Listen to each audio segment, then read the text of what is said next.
Hey everybody, my name's Max, and welcome back to the channel. Today we're jumping into part 5 of our Minecraft survival series, where we kick back, explore the world, and read some of the craziest Reddit stories together. We've got some really good ones lined up today. One story is about a guy who gets stuck paying for his entire in-laws' New Year's dinner, and another is about someone who secretly switched to regular milk just to prove their lactose-intolerant roommate had been stealing from them. Yeah. Those are definitely going to be interesting. As for Minecraft, today we're finally heading back to that trial chamber we found a while ago. We've been putting it off for long enough, so I think it's time to see what's actually waiting for us down there. Hopefully there's some good loot, and hopefully we don't get completely destroyed 5 minutes after we walk in. So grab a snack, get comfortable, and let's jump back into the world. We've got a lot of exploring to do, and, of course, a whole bunch of Reddit stories to read together. All right, let's see what we've got. The title already makes me feel like somebody assumed they were getting a free dinner. AITA for silently getting up and walking out of the restaurant during NYE dinner after I was told to pay for everyone at the table? I, 32F, recently inherited a good amount of money from my mom. I keep the money in a separate account because I still haven't decided what to do with it, and I didn't want it to go to waste. Yeah, that makes sense. I'd probably do the exact same thing instead of making a bunch of decisions right away. I noticed my husband constantly bringing up the inheritance money and making countless suggestions as to how I should spend it. Another thing is that he expects me to pay for nearly everything the past couple of weeks.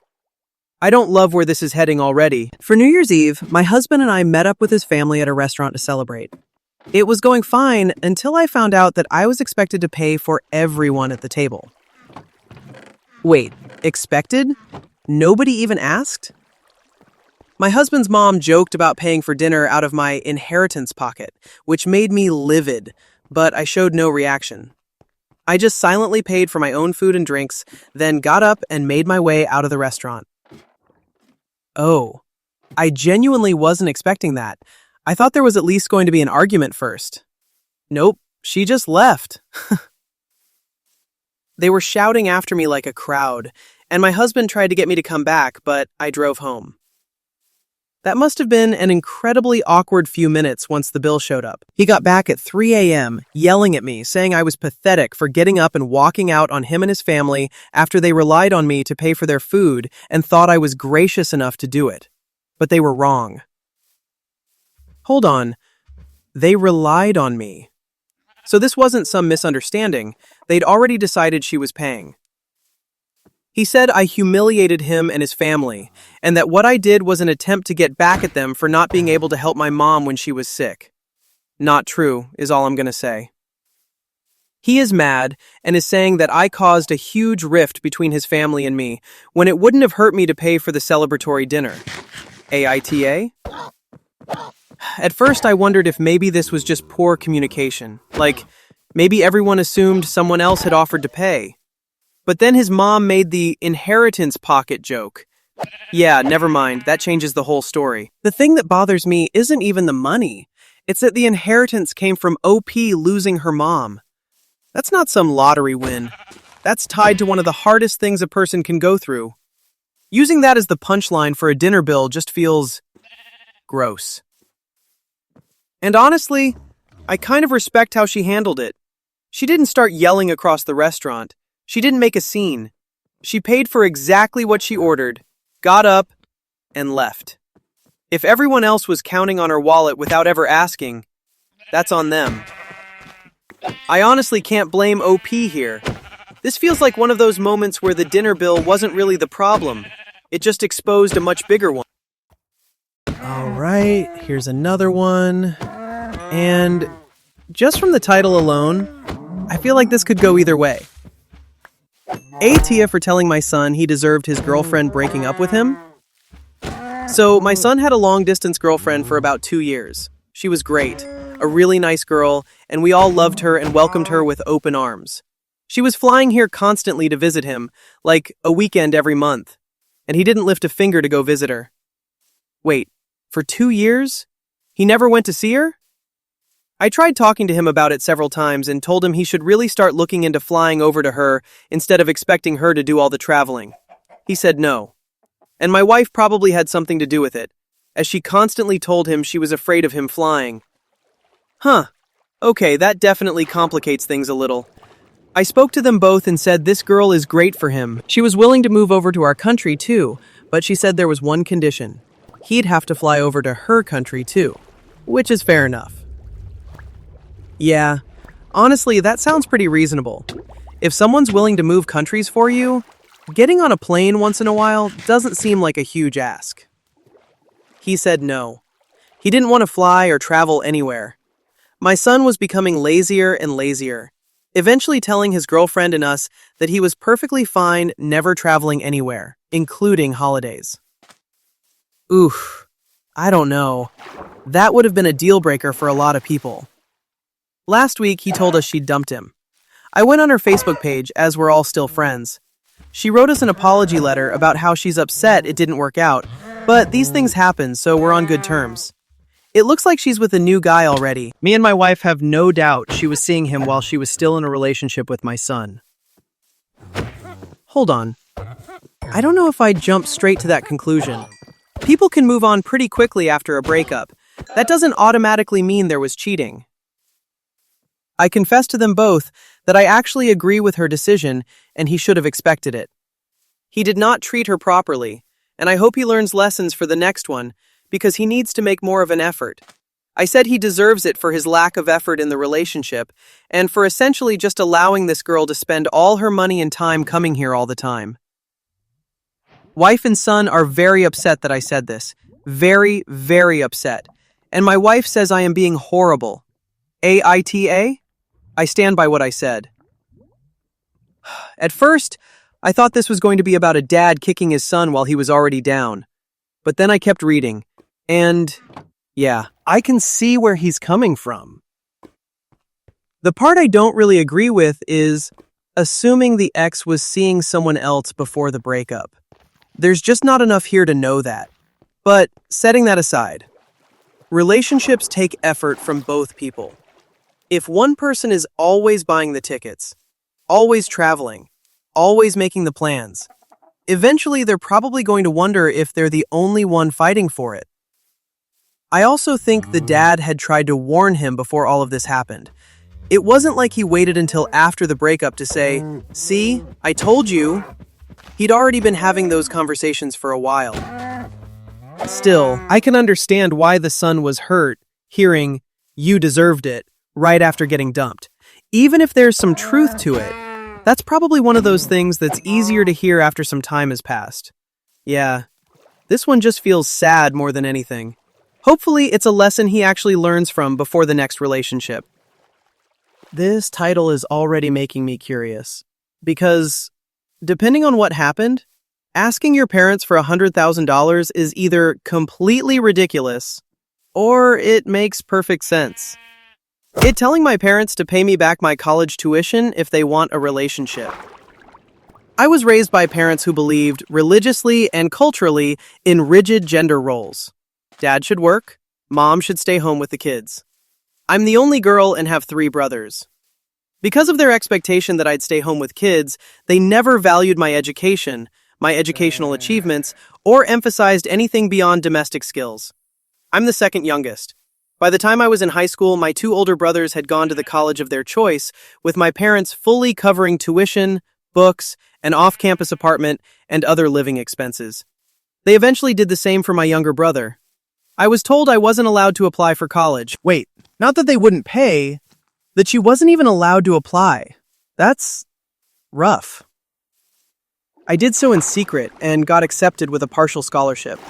I didn't tell them I was moving out until a week before I left, with essentially nothing but what a few friends gave me that their parents had bought them for college.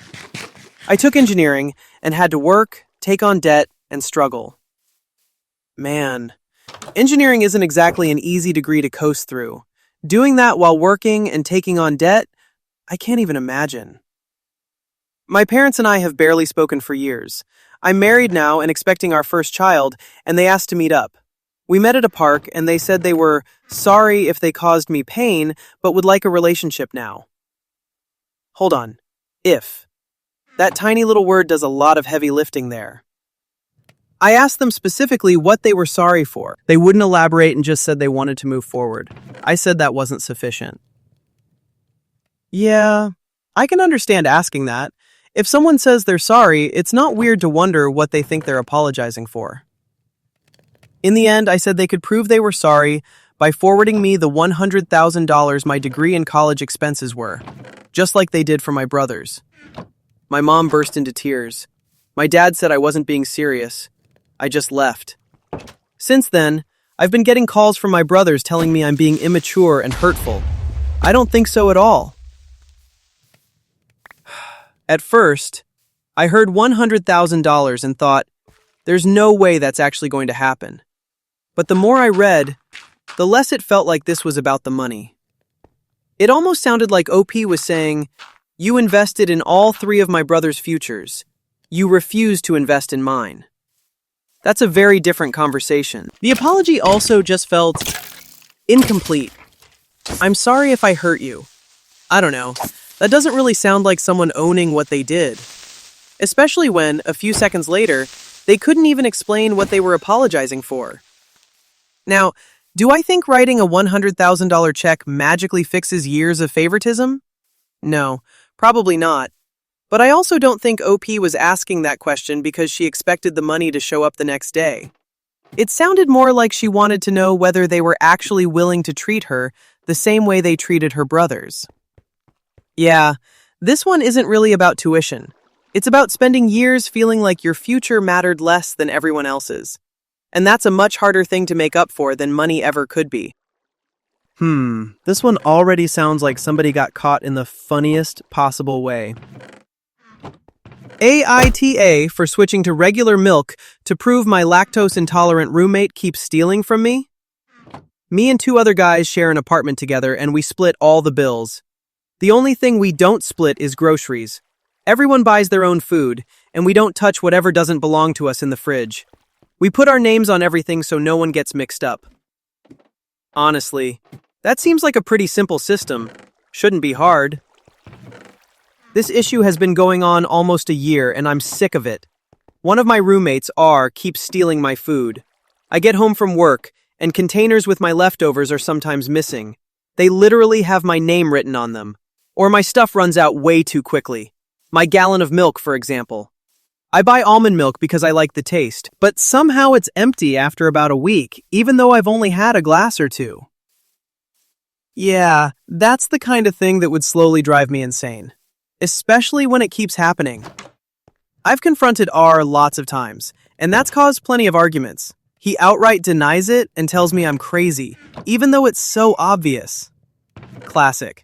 Somehow you're the problem for noticing your food disappearing.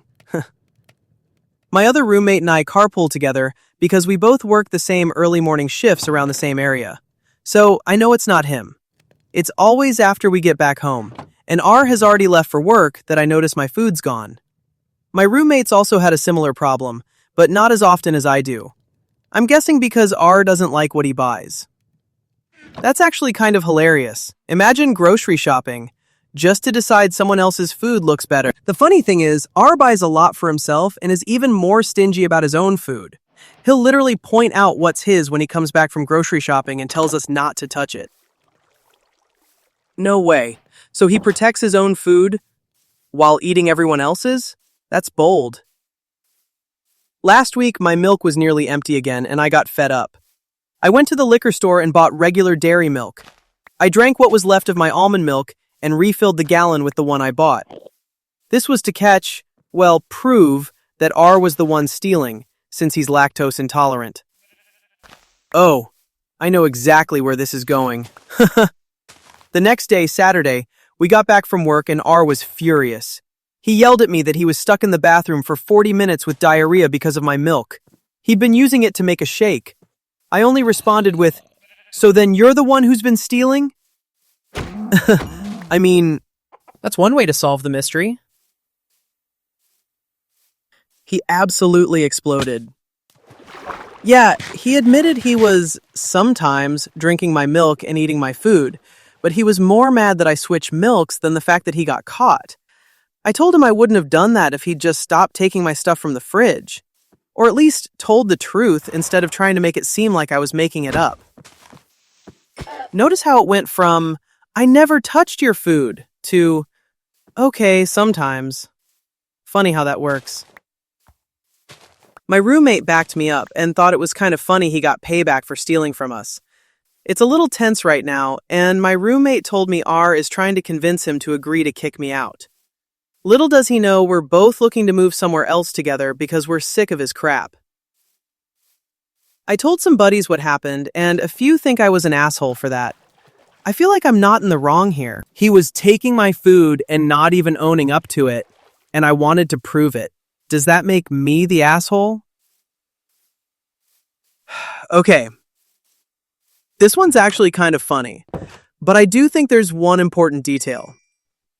OP didn't put something dangerous in the milk. He didn't spike it, he didn't add laxatives, he literally just put regular milk into his own milk container. If R had left someone else's food alone, none of this would have happened. That's the whole point. Now, could OP have maybe put a label on it saying, "contains dairy"? Sure, that probably would have avoided the bathroom sprint, but that would have also warned the guy who'd been secretly stealing from him for a year. The funniest part to me is that R basically confessed because he was too angry to keep lying. Nobody accused him. He walked into the apartment and told on himself. Yeah, I probably would have been annoyed if I were OP too. And honestly, this feels less like revenge and more like the world's most accidental confession. Well, as someone who knows what Minecraft worlds can mean to people, I'm already a little nervous. Let's see. AITA for deleting my son's Minecraft world? I have 2 children, a 9-year-old son and a 6-year-old daughter. My son had a Minecraft world where he built quite an impressive castle on an island, which he was very proud to show me. A whole castle? Okay. I'm already guessing he put a lot of hours into that. Since school was canceled, he's had issues with waking up on time. He's supposed to wake up at 7 every morning, but for the past month he's been sleeping until about 9 or 10. I always set an alarm for him, but he sleeps right through it. I don't wake him up because waking himself up is a skill that he needs to learn. He's 9. Maybe I'm missing something, but expecting a 9-year-old to consistently wake himself up without any help feels ambitious. I told him about 2 weeks ago that there were going to be consequences if he kept sleeping in every morning. At first, he understood and started waking up on time. But for the past week or so, he fell back into his old habits. I told him yesterday this was his final warning. Today, he slept until 11. 11 is definitely late. No argument there. So I followed through with my warning and went on the computer and deleted his favorite Minecraft world. I also took away computer privileges for the next month. Wait, deleted it? Not just took the computer away? Actually deleted the save? When I told him, he started screaming and crying. He told me he'd spent a whole year working on that world, and he's devastated that he's never going to see it again. He's been crying and sobbing throughout the day, and has refused to eat any of his meals. Whew. I don't think this punishment matches the mistake. If he'd broken something on purpose, or seriously hurt someone, maybe we're having a different conversation.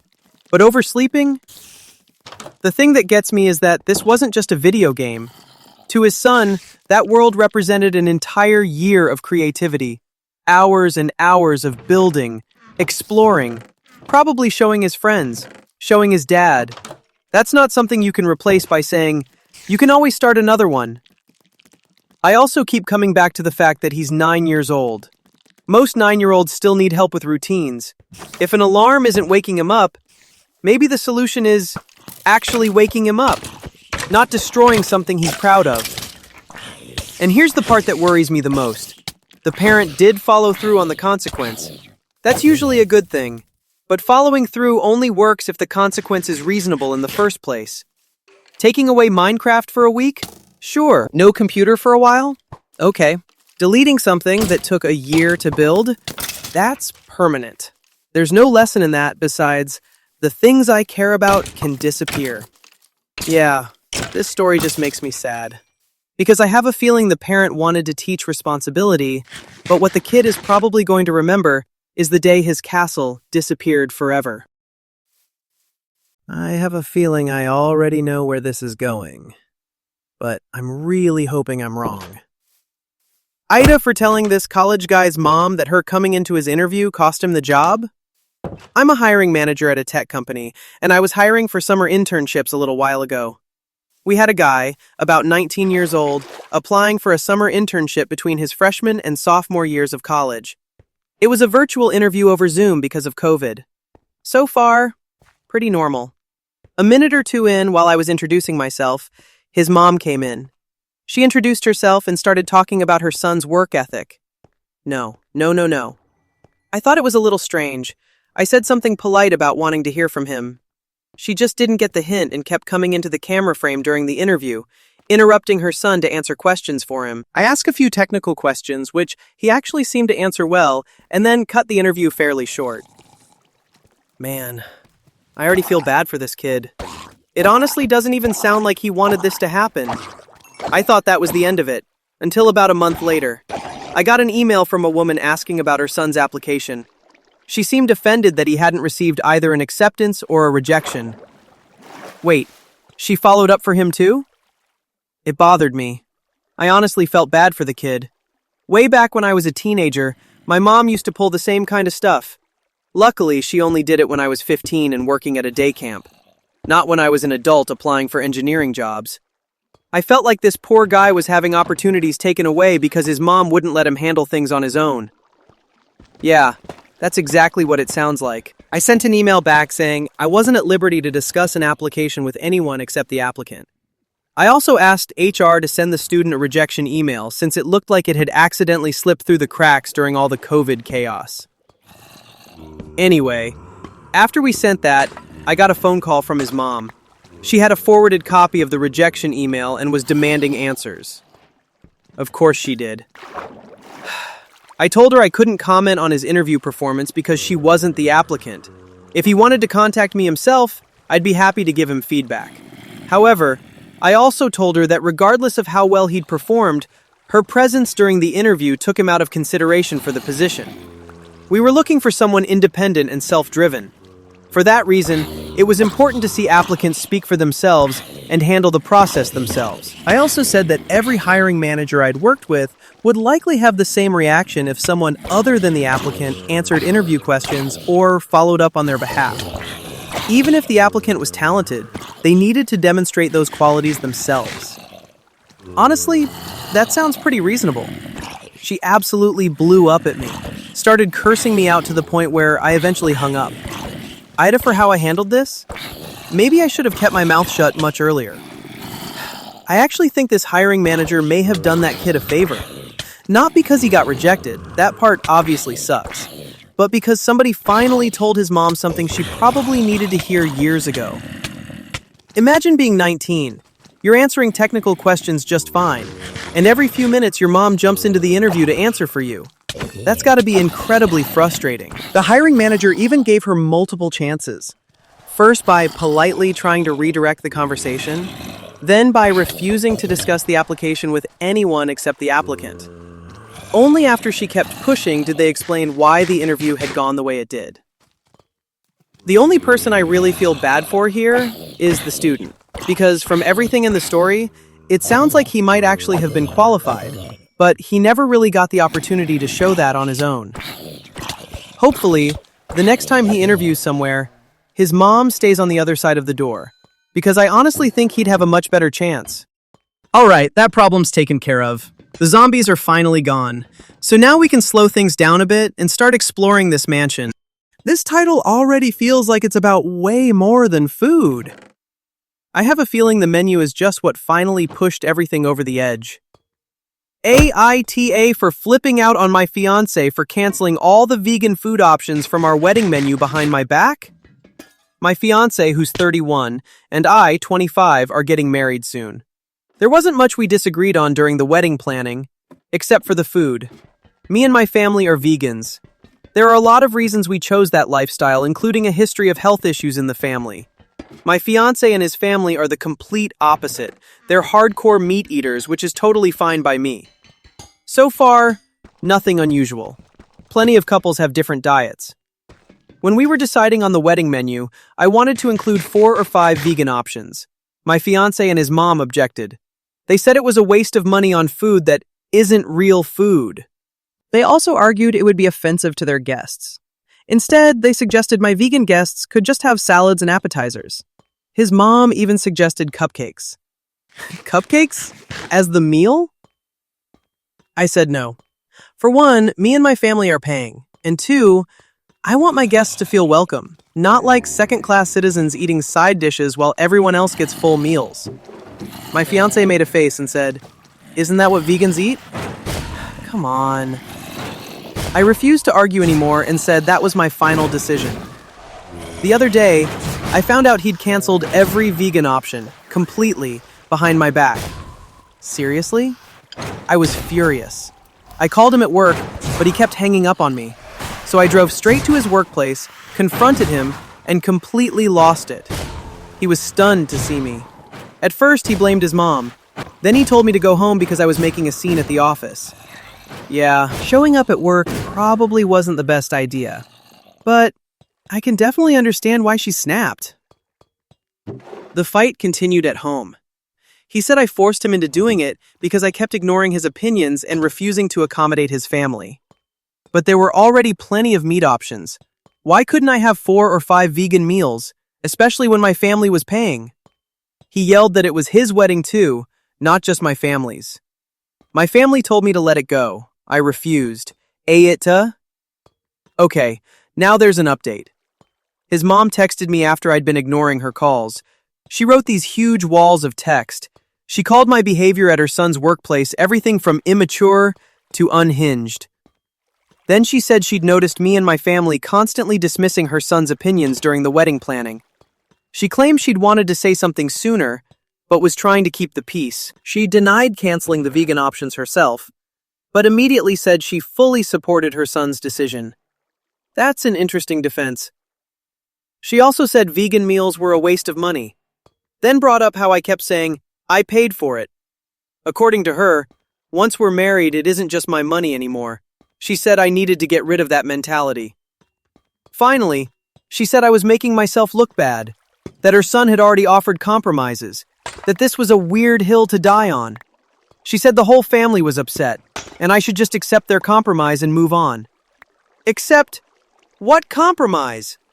Removing every vegan meal doesn't really sound like a compromise. It sounds like one side got exactly what they wanted. I replied that I was standing my ground, even if it meant calling off the wedding. Honestly, this whole thing is ridiculous. My parents don't even know what to say anymore. Apparently my fiancé saw my message while he was with his mom. Now he's trying to call me. I'm waiting until he gets home so we can talk. I'll update if anything else happens. The more I read, the less this felt like a disagreement about food. It's really about trust. If you disagree with your fiancé, you talk about it. You don't secretly call the caterer and change the menu behind their back.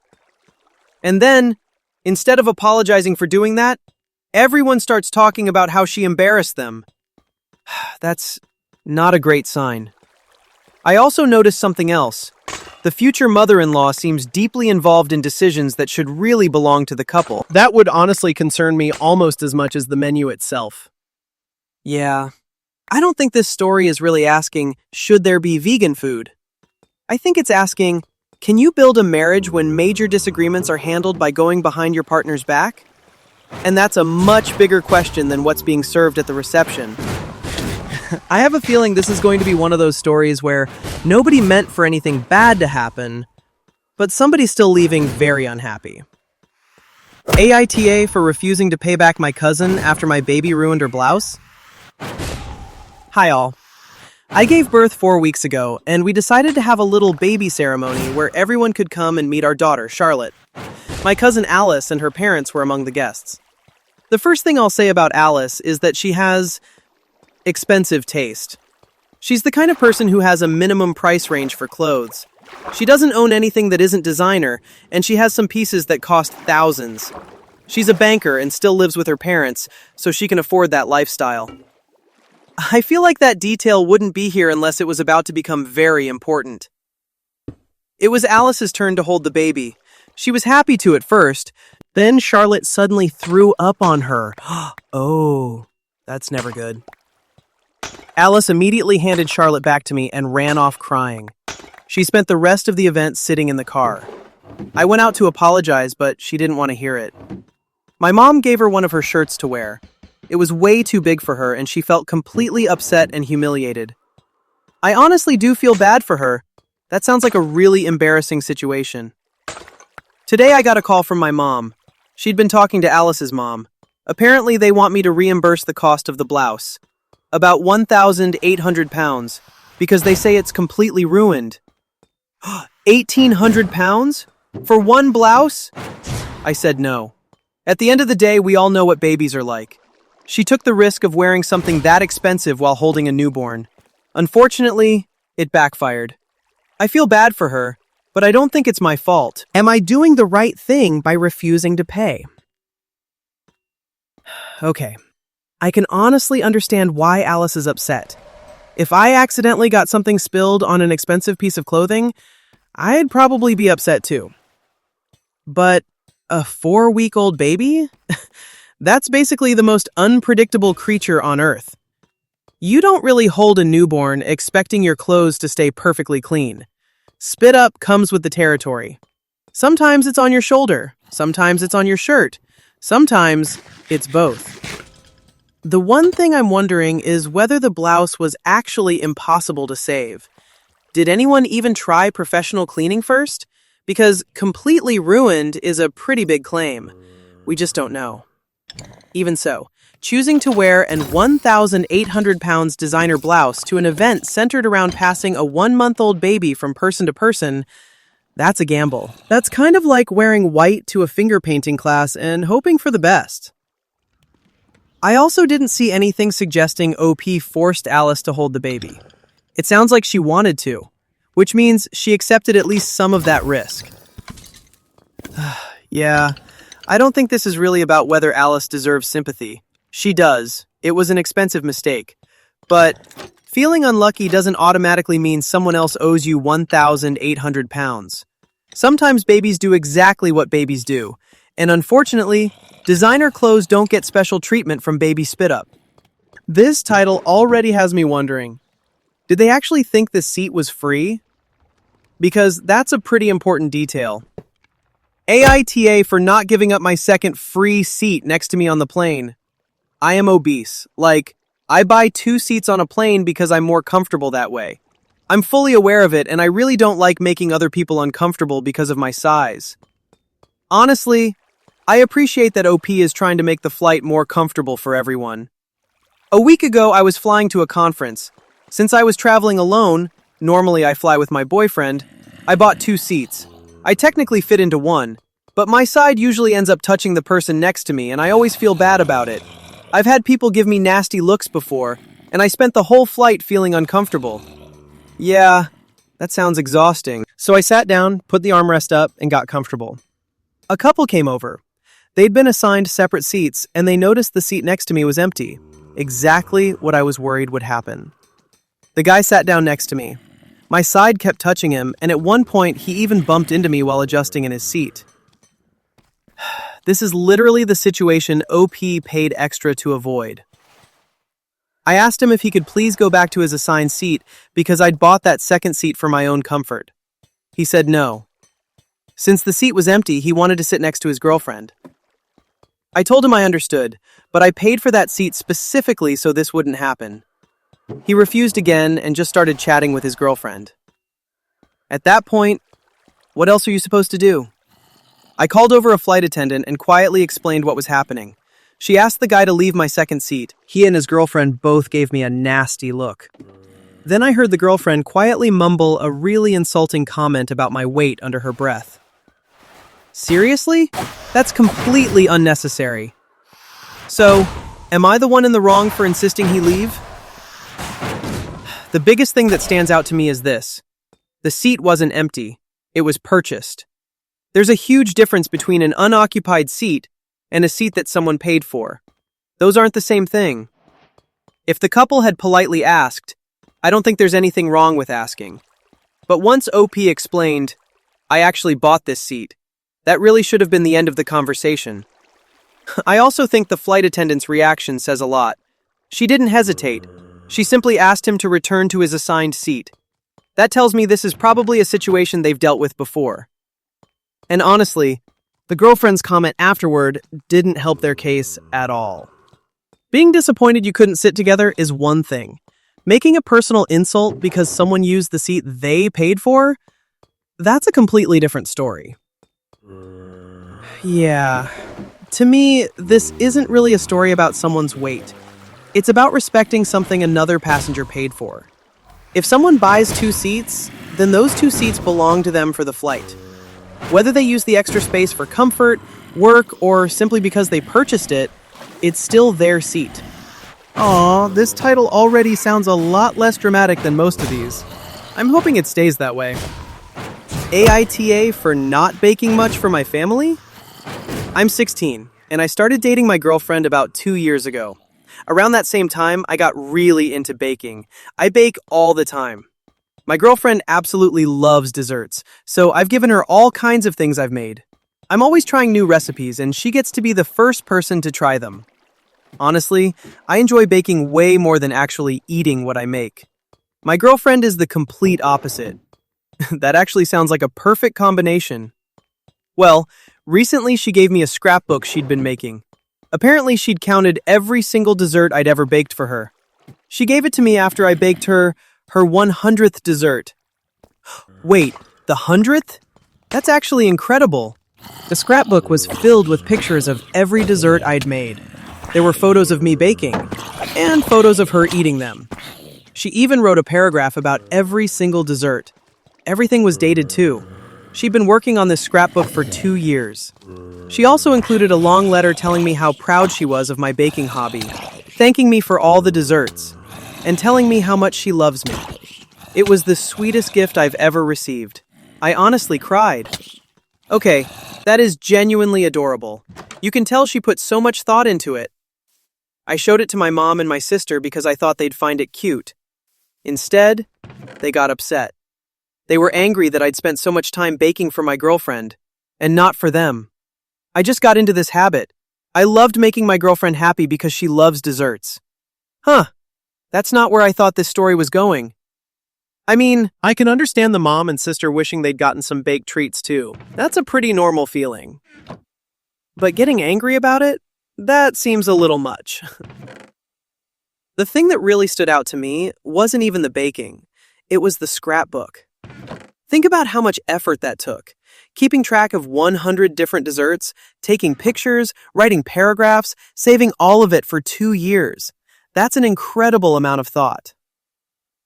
Honestly, it sounds like baking became part of how they showed they cared about each other. For him, it was making desserts. For her, it was preserving all those memories. That doesn't mean he loves his family any less. It just means this became something special between him and his girlfriend. Besides, if my family wanted more homemade desserts, I'd probably just ask. Something like, hey, next time you bake cookies, can you save us a few? That sounds a whole lot better than getting upset over a scrapbook. This is actually one of the nicest stories we've read in a while. It's mostly about a teenager finding a hobby he loves and someone appreciating it enough to remember every single thing he made. That's honestly pretty wholesome. This already sounds like one of those workplace stories where someone keeps pushing until they finally get the reaction they didn't want. AITA. For calling my coworker chunky after she repeatedly called me slim and kept making comments about my weight? I have a female coworker who constantly comments on my weight. I'm a woman, 5 feet 9 inches, 115 pounds, and very thin. She's overweight. All the time, she makes comments about my size. She doesn't even call me by my name. She calls me Slim. I even heard her say, "Go ask Toothpick." She's also said things like, "You need some meat on your bones," and "You need to eat." I've only worked here for 8 days. 8 days? That's really fast for someone to get that comfortable making personal comments. I've asked her politely several times to stop. Yesterday, I asked her again to stop calling me Slim. She basically told me it was her mouth and she could say whatever she wanted. Well, that's definitely not the response I would have expected. Today she walked in and said, "Morning, Slim." So I replied, "Morning, Chunky." She immediately got upset and actually started crying. Oh, I had a feeling that's where this was heading. Now, everyone at work, there are only 6 of us, is saying I'm the one in the wrong. They think I should apologize because being called overweight is different from being called skinny. They say being called skinny is actually a compliment. I told them that as long as she keeps calling me slim, I'll keep calling her chunky. Now I'm the bad person. Am I wrong if I don't apologize? There's also an update. We don't have an HR department. It's just 6 employees working at a cupcake shop. Before I ever called her chunky, I went to the owner and asked him to talk to her because I felt like she was harassing me. He said it was basically a high school problem and we should handle it ourselves. That's why I responded the way I did. I told her multiple times that I didn't like being called slim, and she kept doing it anyway. She brought up my weight, so I brought up hers. This one's interesting. I actually think there are 2 separate questions here. Was the nickname kind? No, probably not. But did OP try several other options first? It sounds like they did. They asked politely, more than once. Then they went to the owner, and the owner basically said, "Figure it out yourselves." I also don't really agree with the coworkers saying one comment is automatically okay because it's about being skinny. Here's the thing. A compliment is only a compliment if the other person actually likes hearing it. Once someone says, "Please don't comment on my body," that should be the end of it. Whether they're thin, overweight, tall, short, it doesn't really matter. It's also a little ironic. She said, "It's my mouth. I can say what I want." Then someone used that same logic on her, and suddenly it wasn't okay anymore. That said, I don't think trading insults is a great long-term solution either. It might feel satisfying in the moment, but it usually just makes the workplace even more uncomfortable. Still, if someone repeatedly ignores your boundaries, keeps making personal comments after you've asked them to stop, and management refuses to step in, I'm not surprised things eventually reach this point. Yeah, to me the real problem isn't the word chunky. It's that this whole situation could have been avoided if everyone had respected one simple request. Stop commenting on someone else's body. Whoa, this title already sounds like something went very wrong before the plane even took off. Let's see what happened. AITA for refusing to get on a flight? My boyfriend's parents paid for the whole family to fly to Cabo for spring break. That included my boyfriend, his siblings, their partners, and me. His mom, Becky, has never really seemed to like me. She always makes little comments about my parents having blue-collar jobs, and about me being a nurse. That's not exactly a great start. We got to the airport. Becky had bought first-class tickets for everyone else. Everyone, except me. I was the only one with a coach ticket. She told me I was used to flying coach anyway, and that I should be grateful she even had an extra ticket for me. Wait, seriously? Everyone else went through the first-class check-in. They all left me standing alone in the long coach line. I spent the whole time trying not to cry. Honestly, that must have felt awful. Not because of coach versus first class, but because of being singled out. When I finally reached the counter, I found out I also had to pay a baggage fee. My boyfriend never came over to help me. He never stood in line with me. He never said anything to his mom. I looked over and saw Becky with this really smug expression. Ouch. That hurts even more than the ticket itself. As I was about to pay for my bag, I completely broke down crying. The woman at the check-in counter was incredibly kind. She basically told me, "Don't go with that family. They don't appreciate you." I kept crying, took my luggage, and walked away from the counter with her help. Can we just appreciate that airport employee for a second? Sometimes a little kindness from a stranger means everything. I went to my boyfriend and told him how hurt I was by the way his mother had treated me. Then, right there in the airport, I broke up with him. His mother looked completely embarrassed. I told her she had been incredibly rude and disrespectful. Well, I don't think she expected that ending. Now my ex-boyfriend keeps calling me. He says, "How could you do that to my mother?" He also says I ruined the vacation at the last minute and wasted everyone's time and money. Honestly, the first-class ticket isn't even the biggest issue here. If the family could only afford 7 first-class seats and 1 coach seat, that's one thing. Sometimes that happens. But everything else? Being told to be grateful, being left alone, having to deal with everything by yourself, watching your boyfriend do absolutely nothing. That's what really stands out. I also keep coming back to one question. Where was the boyfriend? Even if he couldn't change the ticket, he could have stood in line with her. He could have offered to pay the baggage fee. He could have said, "Mom, this isn't okay." Instead, it sounds like he just watched it all happen. And then he was shocked when the relationship ended. I actually think the airport employee summed it up pretty well. This wasn't really about a vacation. It was about feeling respected. If your partner won't stand beside you when someone is openly treating you poorly, that's probably telling you what the future would look like too. Sometimes the most important trip is the one you decide not to take. This title could honestly go in 2 completely different directions. Either someone crossed a privacy boundary, or they uncovered something much bigger. Let's read this one. AITA for checking my husband's dashcam footage on his car without his consent? I, 34F, live with my husband, 37M, and daughter, 7F.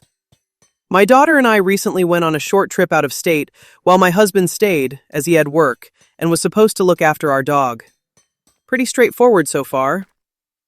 On the last day of our trip, we got a call from my husband, who was acting distraught and said that our dog Ellie had run away and that he could not find her. He claimed she just bolted away from him in the park, into some bushes, and he could not find her. Man, that would be absolutely heartbreaking. Our dog is quite small, a mini poodle mix and almost 13 years old.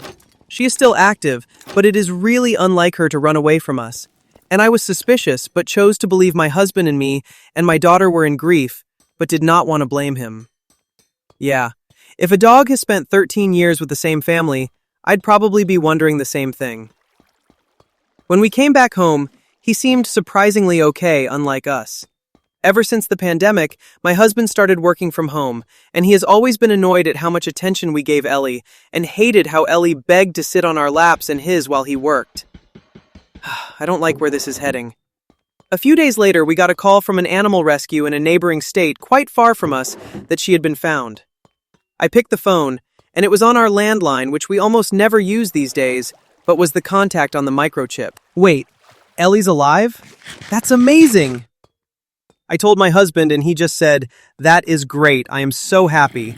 But it felt kind of blunt and insincere. I said, "It is strange that she got so far," and he responded that someone must have stolen her and then abandoned her. This made little sense to me as to why that would happen. That explanation feels odd.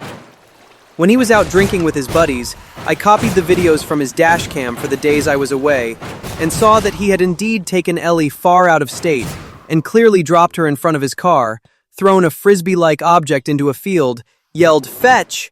and drove off without her. No way. Poor Ellie. I can't even imagine how confused she must have been. I was livid and confronted him, and he just muttered how he dropped her there so she could find a farm and have a better life, and then the next day got really angry at me for viewing his dash cam and called me and my daughter jerks. The thing that stands out to me is that this story stopped being about the dash cam the moment the footage revealed what actually happened. Normally, looking through someone's recordings without their permission would raise questions. But this wasn't random curiosity. A family pet disappeared under circumstances that didn't make sense. The explanation kept falling apart. And then, the footage showed this wasn't an accident at all. According to the story, he drove Ellie a long way from home, distracted her by throwing an object into a field, and left without her. Then he let his wife and 7-year-old daughter believe she had simply run away. I'm just relieved Ellie was found, because if that rescue hadn't called, the family might never have known what really happened, And honestly, the dash cam didn't create the problem, it revealed it. Okay, this title already has me worried. Whenever someone says they saved an animal, there's always a chance they accidentally made things much worse. AITA, my classmate, saved goldfish by releasing them into the ocean. I called her a dumbass. My classmate recently made a TikTok, and she showed a group of people at lunchtime it. They were next to our table, so I overheard the girl say, "Hey, look at my TikTok I made, come check it out." I walked over too. In it, she explains how she rescued goldfish from the pet store and released them into the ocean so they can live free. Wait, the ocean? I was horrified upon hearing this. I love fish and have several aquariums, so I'm fairly knowledgeable on them. I walk over and I ask her to show me the video, and I facepalmed. She asked me why, and I said, "You realize you're actually a dumb person, right? This is one of the dumbest things I've ever seen." Yeah. I have a feeling this conversation isn't about to go well. Her friend says, "Well, that's just rude. Why would you say that? Because she cares?" So I explained that goldfish are freshwater fish. They can't survive the ocean because it's salt water. So all of those goldfish were dead in minutes. They basically choked to death as salt filled up their gills. Lastly, you never release animals into the wild. There are goldfish that are destroying our rivers and lakes because of people like her. Everything about the fish explanation is true. Goldfish are freshwater fish, and releasing pets into the wild can seriously damage local ecosystems. They say that I'm a bully and walk away. Later, I get called into the principal's office, who told me I was expected to apologize. I said no. I stand by what I said. I can't stand ignorant people who destroy the environment. My parents were called over and I got sent home, and my parents are upset that I refused to apologize. I might get suspended. This one's tough because there are really two separate issues. Was the information correct? From everything described, yes. The goldfish didn't need to be set free. And releasing pet animals into nature is generally a bad idea. But was calling someone a dumb person the best way to get that message across? Probably not. If your goal is to teach someone, starting with an insult usually guarantees they stop listening. I actually wonder what would have happened if OP had just said, "Those are freshwater fish. They won't survive in the ocean." That probably would have gotten the point across without turning the whole thing into an argument. On the other hand, if someone proudly posted a video of accidentally harming animals while believing they were helping, I can understand why emotions would run high. Yeah, the biggest lesson here isn't really about the argument. It's that good intentions don't always lead to good outcomes. And before trying to save an animal, it's probably worth making sure you actually know what that animal needs. This title already feels like one of those situations where there's probably more than one side to the story. Let's see what actually happened. AITA for telling an employee she can choose between demotion or termination? I own a vape shop. We're a small business, only 12 employees. One of my employees, Peggy, was supposed to open yesterday. Peggy has recently been promoted to manager after 2 solid years of good work as a cashier. I really thought she could handle the responsibility. So far, sounds like someone the owner trusted. So I wake up 3 hours after the place should be open, and I have 22 notifications on the store Facebook page. Customers have been trying to come shop, but the store is closed.